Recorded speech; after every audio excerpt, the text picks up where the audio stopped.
Welcome to True Crime and Coloring.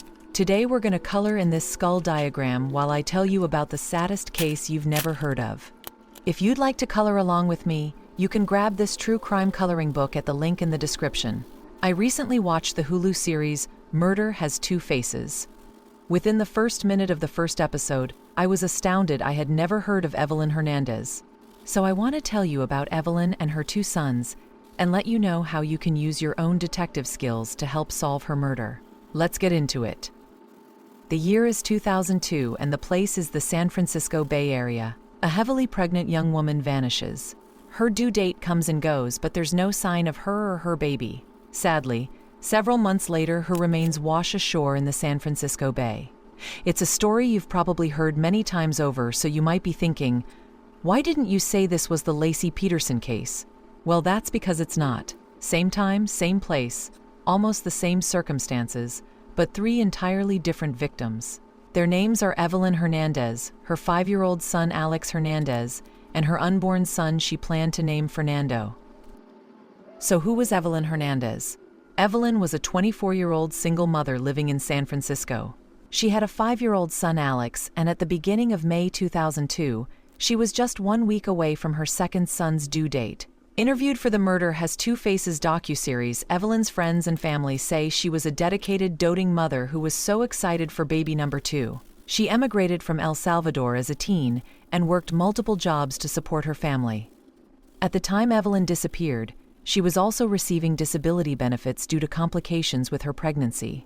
On May 1st, the last day she was seen alive, Evelyn dropped Alex at school, ran several errands including buying a new wallet, picked her son up, collected her mail which contained a benefits check, and spoke with one of her sisters on the phone. The next day, when Evelyn didn't arrive at the baby shower her family had planned, they began worrying that she had gone into labor or had a complication with her pregnancy. They began searching for her, calling and visiting hospitals, but couldn't locate her. They also discovered that Alex never arrived at school that morning. It's unclear when exactly her family first contacted the police, but according to the SFPD website, Evelyn and Alex were formally reported missing on May 7th, her baby's due date.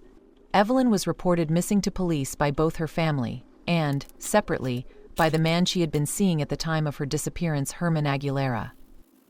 Herman was a 36-year-old limo driver, the father of Evelyn's baby, and a married man. SFPD detectives have said that there were some complications in the relationship at the time. Evelyn had reportedly decided to stop seeing Herman because she didn't think he would leave his wife, and because he was paying for her apartment, he wanted to be able to stay there.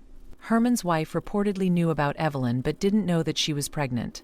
According to police, Evelyn's apartment appeared normal, and there were no signs of a struggle there. In the following months, there was no further activity on Evelyn's phone or bank accounts. Several days after Evelyn and Alex went missing, Evelyn's new wallet was found in the gutter on Linden Street in South San Francisco, just over 6 miles from her apartment, and just a couple blocks from the limousine depot where Herman Aguilera worked. The wallet contained the uncashed disability check that Evelyn received in the mail on the evening of May 1st. However, months would go by with no new leads and no movement on the case. No sign of Evelyn, Alex, or baby Fernando. Nothing. Until almost 3 months later, on July 24, 2002, partial remains washed ashore in San Francisco Bay near the Embarcadero and Folsom Street. The body was just a torso, severely decomposed by months in the water, but it was clearly the remains of a woman who had been pregnant. DNA testing eventually confirmed that the remains were Evelyn. However, her unborn son and her 5-year-old Alex have never been found. The decomposition of her body meant there was no clear cause of death. Without that, building a murder case becomes incredibly difficult.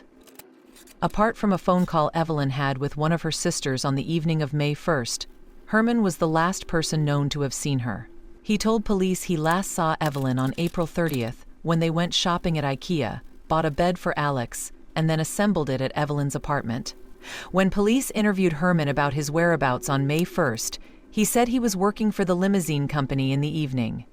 They also interviewed his wife, who said that he came home that evening as usual. They watched a movie and went to bed, effectively giving him an alibi for the night. Aguilera maintained his innocence throughout the investigation.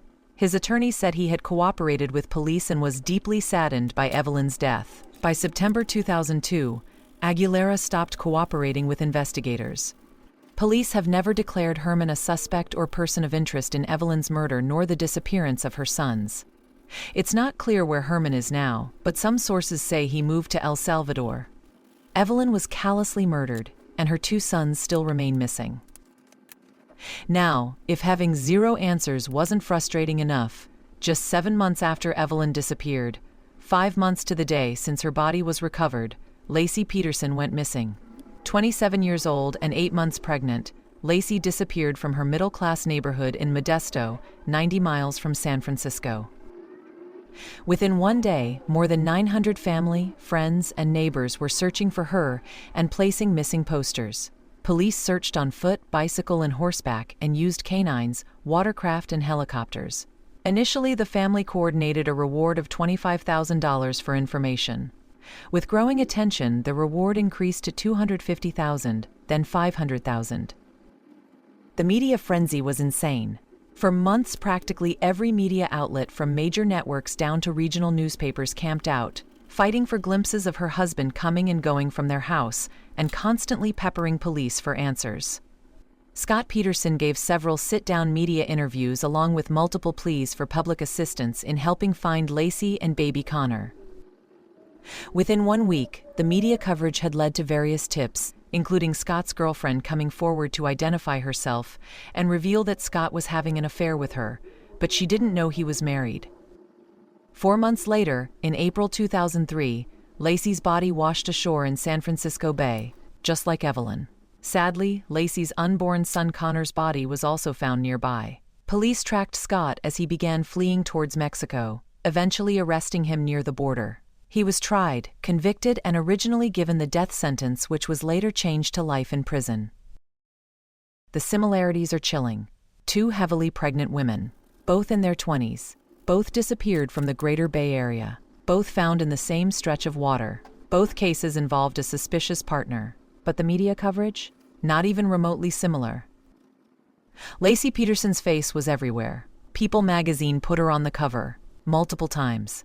It was national news and major networks covered her case obsessively. Even in 2025, Netflix released a new docuseries about the case. The name Laci Peterson is known around the world. But Evelyn Hernandez? Her case got barely a whisper of coverage. A few local news stories.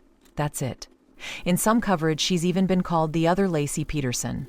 But Evelyn Hernandez deserves to be known in her own right, not as another. Alex and baby Hernandez both deserve to be found, and the family deserves closure. Being a part of solving cases like these is no longer limited to law enforcement. Increasingly, we're seeing citizen detectives play a role in bringing answers to families and criminals to justice. The DIY Detective was created to help true crime fans like you put your detective skills to test and share information on how everyday people can help and have helped solve real cases. If you love solving a good mystery or puzzle, try out our free games app with daily true crime themed challenges. Sign up at thediydetective.com/games. So why did Laci Peterson's case become international news while Evelyn Hernandez's case was ignored? The uncomfortable truth is what journalists and researchers call missing white woman syndrome. It's a term coined to describe the disproportionate media coverage given to missing person cases involving young, attractive, white, middle-class women compared to cases involving women of color, poor women, immigrants, or women from marginalized communities. These 2 cases couldn't make the disparity any clearer. Same time, same place, similar circumstances, vastly different attention and outcomes. In the years following, advocacy groups, journalists, and even some law enforcement officials publicly criticized the disparity. The Evelyn Hernandez case became a textbook example of how bias, whether conscious or unconscious, shapes which victims get attention and which don't. This isn't just about media coverage, though. It's about resources, too. High-profile cases get more investigative attention, more tips from the public, more pressure on law enforcement to solve them.